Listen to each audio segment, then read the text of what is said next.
Olá, queridos, que bom a gente mais uma vez podemos juntos ouvirmos da palavra do Senhor, cantarmos hinos de louvores ao Senhor, adorarmos esse Deus maravilhoso. Que você agora se sinta à vontade na presença do Pai. Vamos adorar junto?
Vejam, existem algumas coisas que simplesmente nos fazem dar conta da nossa insignificância, da nossa vulnerabilidade.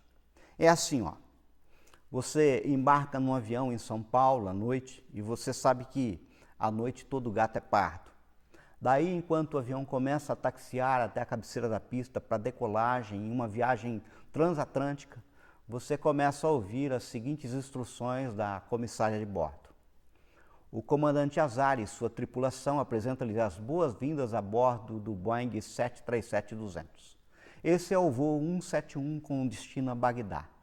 Pedimos a tua atenção para a demonstração do nosso equipamento de emergência. Em caso de despressurização, máscaras individuais cairão automaticamente dos painéis acima dos seus lugares. Neste momento, puxe a máscara mais próxima para liberar o oxigênio. Aplique-a sobre o nariz e boca, ajuste o elástico em volta da cabeça e respire normalmente. Tranquilo, né? Você não se sentiu confortável em saber que em caso de despressurização, num voo a 33, 35 mil pés de altitude, no meio do Oceano Atlântico, à noite, uma máscara cairá à sua frente e você pode colocá-la e respirar normalmente? Mas não para aí, a instrução continua. Passageiros viajando com criança ou alguém que necessite de ajuda, lembramos que deverão colocar suas máscaras primeiro para em seguida auxiliá-los. Esta aeronave possui 6 saídas de emergência. Observe a indicação dos comissários e identifiquem a saída mais próxima do seu assento. Os cintos deverão estar afivelados sempre que o sinal estiver aceso ou enquanto permanecerem sentados. Recomendamos a leitura das instruções de segurança que se encontram à frente de seus lugares. Observem os avisos luminosos de apertar os cintos, mantenham os encostos das poltronas na posição vertical e suas mesas fechadas e travadas. E agora vem o mais importante, digamos, a cereja do bolo. Lembramos ainda que os assentos de suas poltronas são flutuantes. A Panic Airlines agradece a preferência e desejam a todos uma boa viagem. Fala a verdade, gente. Não foi reconfortante saber que o assento da sua poltrona é flutuante? Bem, brincadeiras à parte, pois os dados apontam que o avião é um meio de transporte tremendamente seguro, existem momentos na vida em que um sentimento de absoluta incapacidade toma conta da gente. Alguma vez na vida você já se sentiu fraco ou incapaz de fazer alguma coisa? Eu vou te contar. Muitas e muitas vezes eu tenho exatamente esse sentimento. Sentimento de incapacidade, de não ter saída, de não ter solução. Sabe, quando alguém vem até mim e me fala, por exemplo, de uma criança doente, que a doença é grave, que a família tem lutado há tempo, que os prognósticos são ruins, eu oro a Deus, mas fico com o coração apertado, eu fico angustiado. Não que eu não acredite, mas é que o que eu posso fazer é só orar. Veja, no fundo, o que nós temos dentro de nós é um sentimento de incapacidade, porque nós não conseguimos resolver o problema e nós não lidamos bem com isso. Nós não gostamos de não ter o controle. Nós temos dificuldade de sermos dependentes, de nos sentirmos fracos. Pensando sobre isso, recordamos a lição do Luiz Carlos Gomes e na certeza de que esse sentimento não é algo que toma conta só do meu coração, mas de muitos. Após orar, o Senhor me levou até uma palavra, uma passagem que até acho que vocês já conhecem muito bem, mas que me trouxe conforto e tenho certeza trará conforto e direção a você também. Por isso, abram suas Bíblias em 2 Coríntios, capítulo 12, nós leremos a partir do verso 7. 2 Coríntios 12, verso 7. E para que não me ensoberbecesse com a grandeza das revelações, foi-me posto um espinho na carne, mensageiro de Satanás, para me esbofetear, a fim de que não me exalte. Por causa disso, 3 vezes pedi ao Senhor que me afastasse de mim. Então ele me disse: minha graça te basta, porque o poder se aperfeiçoa na fraqueza. De boa vontade, pois, mais me gloriarei nas fraquezas, para que sobre mim repouse o poder de Cristo. Pelo que sinto prazer nas fraquezas, nas injúrias, nas necessidades, nas perseguições, nas angústias, por amor de Cristo, porque quando sou fraco, então é que sou forte. Só para vocês entenderem. No caso, Paulo, a partir do verso 30 do capítulo 11 de 2 Coríntios, começa a fazer uma declaração sobre aquilo pelo qual ele gostaria de ser lembrado. Qual seria a sua grande glória? Ou seja, o grande apóstolo Paulo, para dar a introdução a um relato, ele começa falando: se tenho de gloriar-me, gloriar-me-ei no que diz respeito à minha fraqueza. Está lá em 2 Coríntios, verso 30 do capítulo 11. E começa a apontar, mesmo que sinteticamente, suas visões e revelações maravilhosas. No versículo 7 do 2 Coríntios 12, que lemos, nós encontramos uma situação bem interessante. Ele começa dizendo o seguinte: e para que não me ensoberbecesse com a grandeza das revelações, foi-me posto um espinho na carne, mensageiro de Satanás para me esbofetear a fim de que não me exalte. Bem, quem era Paulo antes de ser o apóstolo de Cristo? Para início de conversa, ele foi discípulo de um dos mestres mais conhecidos e admirados da época, um homem chamado Gamaliel. E olha que ele não foi um seguidor qualquer, ele estava sendo treinado para, quem sabe, um dia substituí-lo. O próprio Paulo afirma que ele fez mais do que os outros apóstolos, e isso não era soberba, isso era realidade. Paulo com certeza teve mais revelações do que os outros discípulos de Jesus. Não foi à toa que ele escreveu boa parte do Novo Testamento. No caso, o relato aponta que Paulo foi ao terceiro céu. Se é necessário que me glorie, ainda que não convém, passarei as visões e revelações do Senhor. Conheço um homem em Cristo que há 14 anos foi arrebatado até o terceiro céu. Se no corpo ou fora do corpo, não sei, Deus o sabe. E sei que o tal homem, se no corpo ou fora do corpo, não sei, Deus o sabe, foi arrebatado ao paraíso e ouviu palavras inefáveis, as quais não é lícito ao homem referir. 2 Coríntios 12, verso 1 ao 4. O terceiro céu que a Bíblia está dizendo aqui é o paraíso. Paulo teve a oportunidade de ver com os próprios olhos como era o paraíso. É mole. Então, se nós formos analisar a pessoa de Paulo, ele tinha tudo para ser uma pessoa orgulhosa, soberba. Ele tinha tudo para se achar. É por isso que ele começa o texto que lemos dizendo: para que não me ensoberbecesse com a grandeza das revelações. Note, aqui nós já temos uma primeira lição muito importante. Deus não se agrada em ver os seus filhos sofrendo. A própria palavra nos diz que Deus se alegra em dar boas coisas aos seus filhos. Está lá em Mateus 7,11. Todavia, algumas vezes, Ele mesmo permite situações difíceis para que o nosso coração seja guardado da soberba.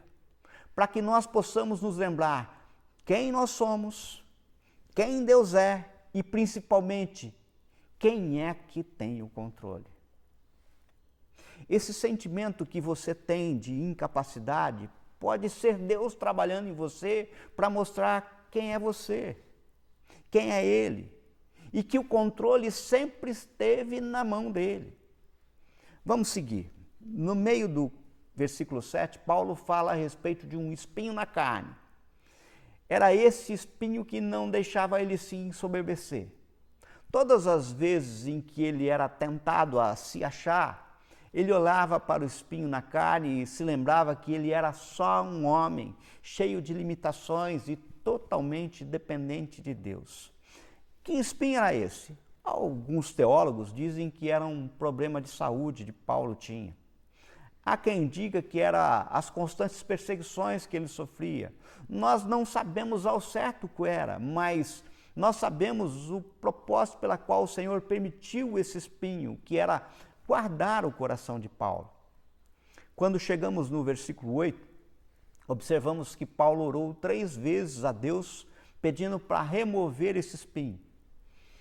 Orar 3 vezes na Bíblia significa uma oração completa. significa você ir até o fim com Deus. No começo do verso 9, Deus dá uma resposta a Paulo.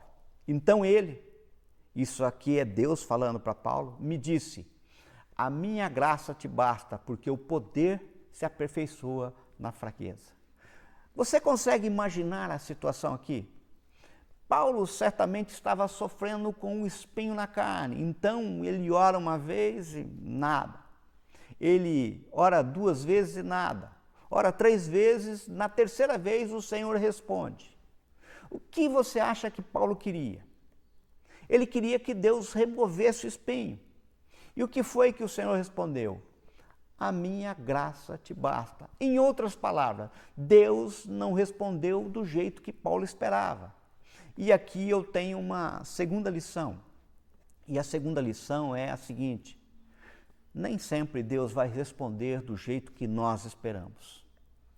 Às vezes ele vai dizer sim, às vezes ele vai dizer não, e às vezes ele vai dizer espera.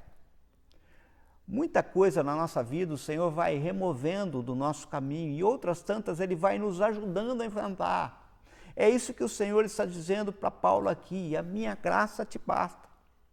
Bem, aqui eu chego ao ponto que especificamente eu queria tratar com você hoje. Nós lemos no texto que a graça de Deus nos basta, o poder se aperfeiçoa na fraqueza, que de boa vontade, ou seja, de forma não imposta, vou me gloriar na minha fraqueza, que sinto prazer nas fraquezas, que quando sou fraco, então sou forte. Ora, definitivamente, se não houver algo de Deus revelado no texto lido e que o apóstolo Paulo quer nos transmitir, nos revelar, o texto bíblico em questão jamais seria aceito, pois é absurdo, no mínimo incoerente, não é racionalmente aceita nenhuma das afirmações em questão. Ou seja, temos um texto que afirma que a graça de Deus basta, que o poder que se aperfeiçoa na fraqueza, fraqueza é defeito, fraqueza é imperfeição. Como pode ser isso? Poder é força, é dínamo, jamais poderia ter sua origem na fraqueza.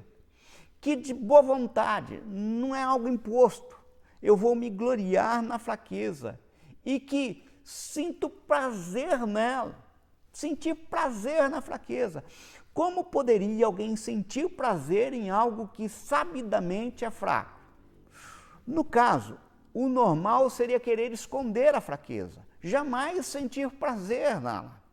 Veja que no físico temos ideia de como lidamos com nossas fraquezas e imperfeições. Geralmente nós as escondemos, procuramos ocultá-las. Esse é o jeito humano de lidar com a fraqueza.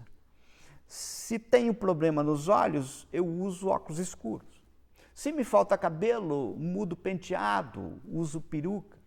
Se a barriga está grande, uso camisa larga, uso listas nas verticais, jamais nas horizontais. Ou seja, o normal é esconder o fraco em busca de valorizar o forte. No mundo, no pensar humano, conhecemos aquilo que chamamos de processo seletivo, vestibular, concurso, peneira, e temos a tendência de achar que com Deus também é assim, mas na realidade não é. Quer um exemplo? Quando Deus queria achar um rei, disse a Samuel: achei Davi. Onde? Na casa de Jessé. O profeta foi à casa de Jessé e disse: é de paz a minha vinda. Jessé fez passar seus 7 filhos, começando por Eliabe. Todos fortes, valentes, bonitos, mas Deus disse a Samuel: não olheis para a sua aparência, pois eu os tenho rejeitado. Perguntou Samuel: acabaram-se seus filhos? Jessé disse: acabar não acabaram, restou um, Davi. Mas se estes aqui não forem escolhidos, certamente o outro Davi não será, pois este é pequeno, pastor, de boa aparência, é certo, mas não tem jeitão de rei. Não tem assim um tipão de rei. Mas Deus disse a Samuel: levante e unge-o, pois é ele. Samuel 16:12. Ou seja, na visão humana, Davi, na ocasião, era a pior entre os piores, a pior escolha. Mas Deus levantou um rei, um homem segundo o coração de Deus. Nós somos assim, gente. Achamos que para uma grande obra o Senhor deve levantar um grande homem. Quando o Senhor quer fazer algo grande, levanta alguém grande. Mas não é assim. E glória a Deus por isso. Pois se fosse assim, eu sequer poderia estar aqui hoje falando com vocês. Um sujeito que tem uma dicção horrível, que é um verdadeiro cebolinha falando, troca o R pelo L frequentemente, que tem que escolher cuidadosamente palavras, pois tem umas que simplesmente não consegue pronunciar, engasga, que não é o mais capacitado, sendo certo que tem muita gente muito mais capacitada do que eu na nossa comunidade. E eu sei disso, isso é claro para mim. Ora, mas quando há isso, o que diz a palavra de Deus? Está lá em Isaías 55, 8, 9. Porque os meus pensamentos não são os vossos pensamentos, nem o vosso caminho, os meus caminhos, diz o Senhor. Porque assim como os céus são mais altos do que a terra, assim são os meus caminhos, mais altos que os vossos caminhos, os meus pensamentos, mais altos do que os vossos pensamentos. Queridos, no Sermão do Monte, quanto às bem-aventuranças, a primeira coisa que Jesus diz está lá em Mateus 5,3. Bem-aventurados, ou seja, feliz, realizado, próspero, os pobres de espírito, porque deles é o reino dos céus. Humanamente falando, eu diria, coitado do pobre de espírito, pois além de pobre de tudo, é pobre de espírito. Veja, que pobre é a situação de alguém que tem carência de algo. Eu sou pobre de dinheiro quando não tenho dinheiro. Eu sou pobre de saúde quando não tenho saúde. No caso, Jesus está dizendo que é bem-aventurado, um fraco de espírito, carente, dependente. Ora, o que eu acho a respeito das minhas fraquezas, o que você acha a respeito da sua e vice-versa, nós já sabemos e é mais ou menos a mesma coisa. O mundo é dos fortes. Agora eu preciso saber o que Deus pensa a respeito da minha fraqueza, da nossa fraqueza. O que Deus pensa a respeito da minha, da sua fraqueza. E para isso eu vou lá em 1 Coríntios, capítulo 1, versos 26 a 29. Acompanhem comigo. Irmãos, reparai, pois, a vossa vocação, visto que não foram chamados muitos sábios segundo a carne, nem muitos poderosos, nem muitos de nobre nascimento. Pelo contrário, Deus escolheu as coisas loucas do mundo para envergonhar os sábios, escolheu as coisas fracas do mundo para envergonhar os fortes. E Deus escolheu as coisas humildes do mundo e as desprezadas e aquelas que não são para reduzir a nada as que são, a fim de que ninguém se vanglorie na presença de Deus. Assim sendo, nós temos as seguintes constatações. A primeira constatação é que as minhas fraquezas, suas fraquezas, não são uma limitação para Deus. Pode ser uma limitação para mim, pode ser uma limitação para você, mas não para Deus. A segunda constatação é que, de alguma forma, Deus é atraído pelas minhas, pelas suas fraquezas, pois elas não são frutos de um acidente, não existem por acaso. E a terceira constatação é que as minhas fraquezas, as suas fraquezas, existem para a manifestação do poder de Deus e somente para a glória do Senhor. O que devo aprender?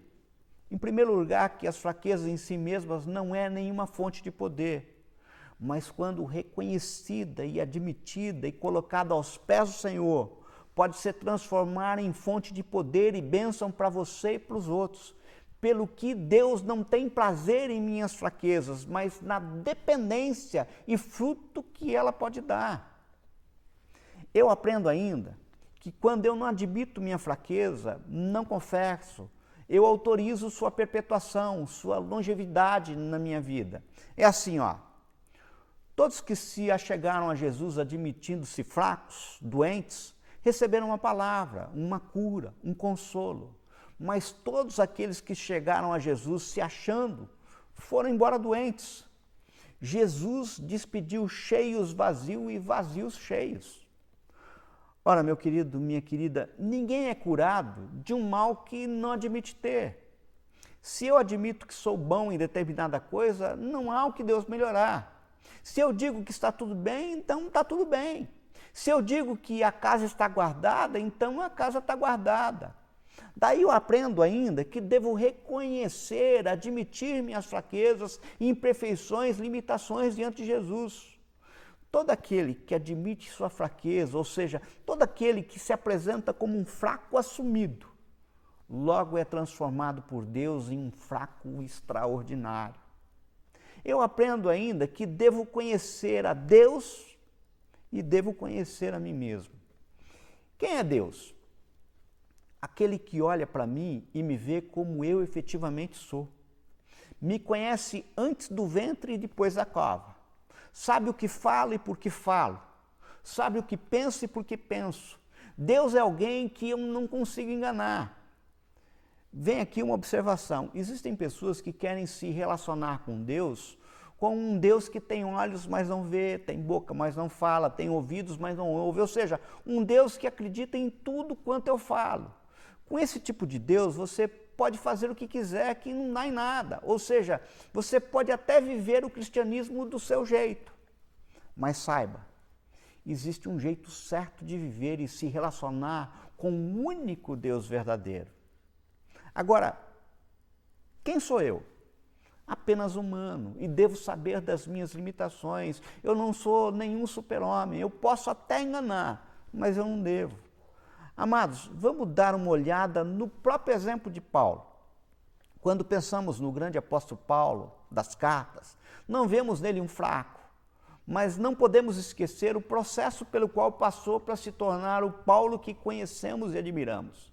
Note, Saulo, antes de se tornar Paulo, não tinha nada de fraco e humilde. Ao contrário, era um prepotente que gostava de perseguir e matar crente. Agora, depois que Deus o põe com a cara no chão, boca no pó e ele se reconhece fraco, Deus o transforma no grande apóstolo Paulo. Veja, quando Saulo se encontra com Jesus a caminho de Damasco, ele havia caído do cavalo. Estava literalmente com a boca no pó. Vai se gloriar do que numa situação dessa? Deus o transforma em Paulo, que daí por diante, ciente que os títulos que possuía eram humanos e perecem, passa a se apresentar como humilde. E podemos notar isto pelos relatos bíblicos, pois podemos observar nas suas cartas apontamentos do tipo: não fui ter com vocês em força, dos pecadores do qual sou o maior, tive medo de morrer. Notem, algo muito importante que não podemos esquecer jamais. Preste atenção. A glória é e sempre será só do Senhor, sendo que Deus gosta de colocar seus tesouros em vasos de barro. Pelo que Paulo sabia disso, tanto que escreveu em 2 Coríntios 4:7. Temos, porém, esse tesouro em vasos de barro, para que a excelência do poder seja de Deus e não de nós. Imagine você, de um lado, a beleza do tesouro das revelações de Deus e de outro, a segurança de um vaso de barro facilmente quebrável. Hoje a gente pensa, tem cofre, bancos, vai colocar num vaso de barro. Agora, para o vaso um dia não se achar, foi-lhe dado um espinho na carne, mensageiro de Satanás. Quer um outro exemplo? Certa vez Deus queria guerrear contra o exército vil de 135 mil soldados e chamou Gideão.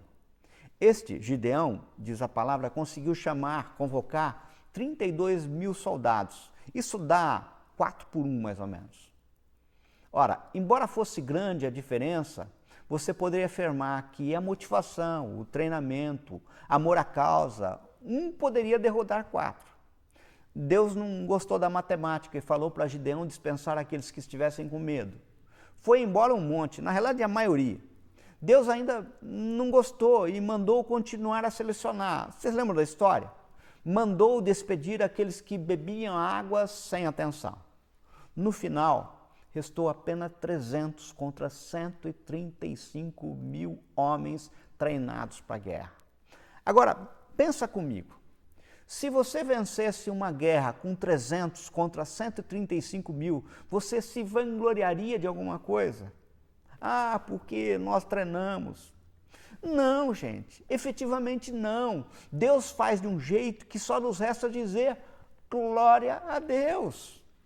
Entenda de uma vez por todas, Deus quer que aprendamos a orar assim: olha, Senhor, ou o Senhor faz, ou não vai ter. Entenda, O propósito principal de Deus é que Ele quer que continuemos dependendo dEle. Se nós não fôssemos fracos e dependentes, talvez nós não estaríamos nesse momento com a Bíblia na mão, em busca de Deus, mas por aí se achando um Deus. Aliás, como muitos se acham, tão forte que acham que não precisam de Deus, coitados. Quando nós nos reconhecemos fracos, limitados, ou seja, assumimos nossa fraqueza, nos tornamos mais humildes, não conseguimos mais ser algozes de ninguém. Quem que, sabendo de suas fraquezas, conseguiria ser algoz de outro fraco? Olha para dentro de você e vê as suas fraquezas. Quem gostaria de ser juiz da causa do outro sabendo das suas limitações? Percebem? É interessante que isso nos desperta para a comunhão. Quando olhamos nossa fraqueza, aprendemos a perdoar, tolerar, vivermos como irmãos, sem castas, títulos, com diversidade sim, mas com unidade em Cristo. Só não vivem em comunhão os soberbos, aqueles que se acham bons demais, e bem sabemos que Deus rejeita os soberbos.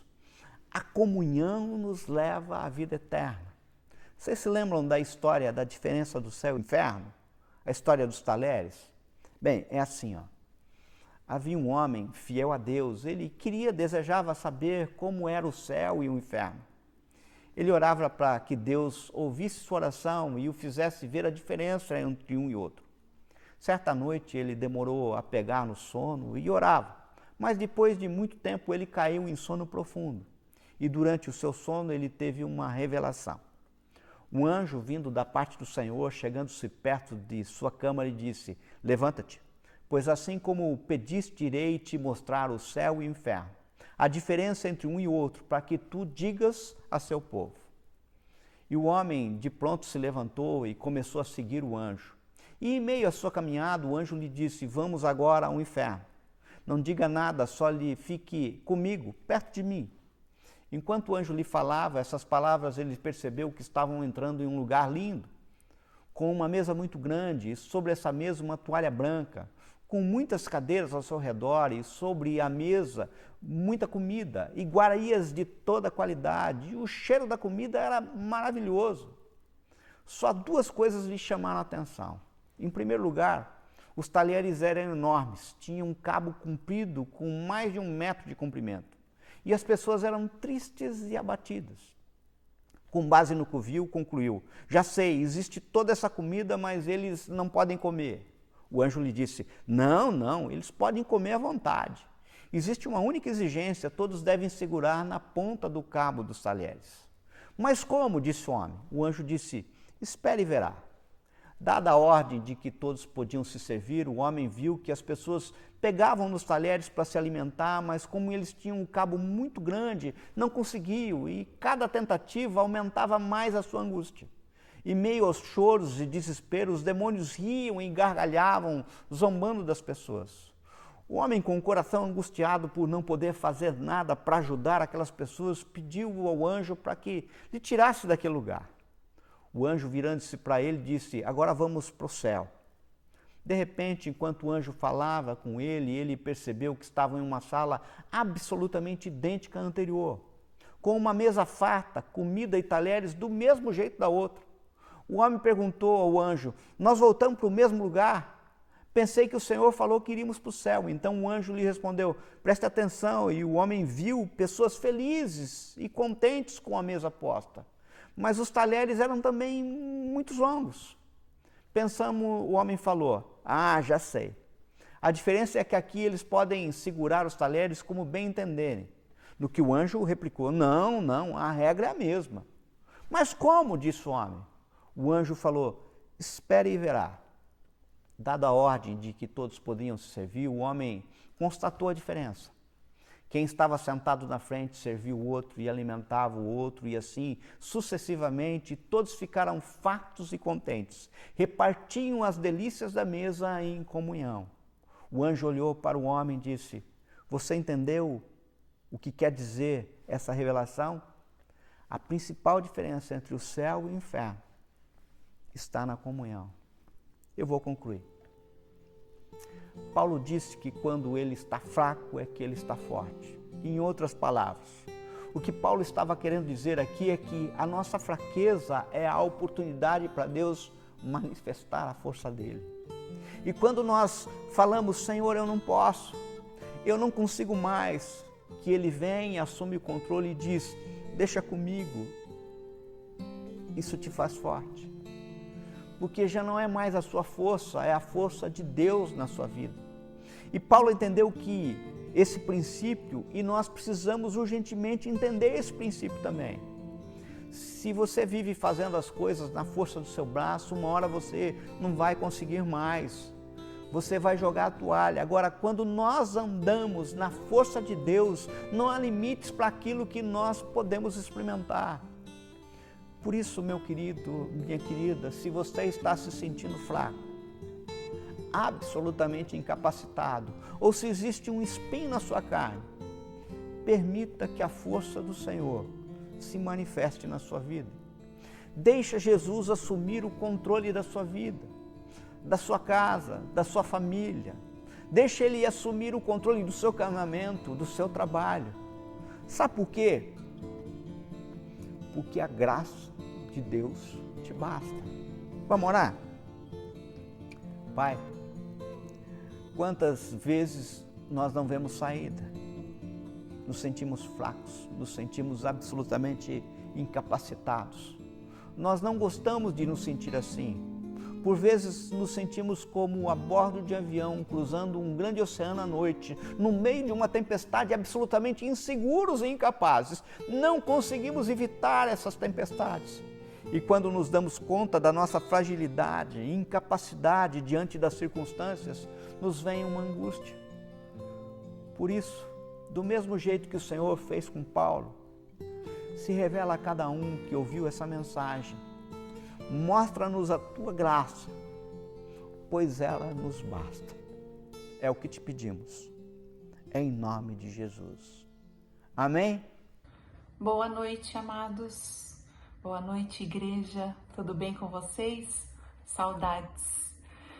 Bom, o meu objetivo de estar aqui com vocês neste culto, nesta noite, é para nós orarmos a Deus. E eu te convido agora a fechar os teus olhos, elevar os teus pensamentos a Deus. E nós vamos orar pela nossa família, pelos nossos filhos, em nome de Jesus. Pai amado, Deus querido, aqui está a tua igreja, Senhor.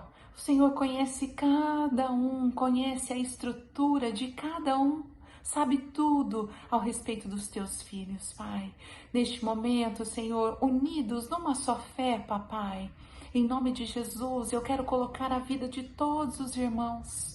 Sim, Senhor, membros da nossa comunidade, Pai, em nome de Jesus. Dos filhos, das famílias, Pai, toma conta, Senhor, em nome de Jesus, de cada família. Toma conta, Senhor, dos nossos filhos. Toma conta, Papai, dos casamentos, Senhor, em nome de Jesus. Que haja paz. Sim, Deus, que haja paz nos corações, que haja amor, em nome de Jesus, Papai. Dê sabedoria para os teus filhos, discernimento também, Senhor, em nome de Jesus, Senhor. Que haja união, Papai, em nome de Jesus, Pai. Em nome de Jesus, Senhor. Eu oro, Pai, com a minha fé unida à fé dos meus irmãos neste momento. Pedindo, Papai, para que o Senhor abençoe as famílias, para que o Senhor abençoe os casais, para que o Senhor abençoe os filhos, para que o Senhor abençoe cada um de nós, Papai, que fazemos parte desta comunidade com o Teu amor, com a Tua graça, com o Teu perdão, Papai, com as Tuas misericórdias que já se renovaram nesta manhã. Obrigado, Senhor. Obrigado, Papai. Nós podemos dizer, Ebenezer, até aqui nos ajudou o Senhor. E sabemos, Papai, que tudo que nós pedimos ou pensamos, o Senhor tem infinitamente mais. Obrigado, Senhor. Em nome do Teu Filho, Jesus Cristo de Nazaré, que eu oro juntamente com a igreja, Papai. Em nome de Jesus. Amém, Senhor. Glórias a Deus. Amém. Deus abençoe vocês. Meus amados, chegamos ao fim de mais um culto. Desejo que essa palavra tenha falado ao teu coração, que o louvor tenha falado ao teu coração, que as orações tenham falado ao teu coração. Desejo que você esteja vivendo uma vida agora em que a graça do Senhor seja manifesta. Sabe, que você não esteja adstrito às circunstâncias, mas esteja acima delas, vivendo na graça do Senhor, vivendo de fé em fé. Que aonde você for e colocar a planta dos pés, seja reconhecida essa presença maravilhosa do Senhor Jesus. Que abençoado seja a sua casa, que abençoado seja a tua descendência. Que nós possamos ver o agir de Deus sobre a nossa nação.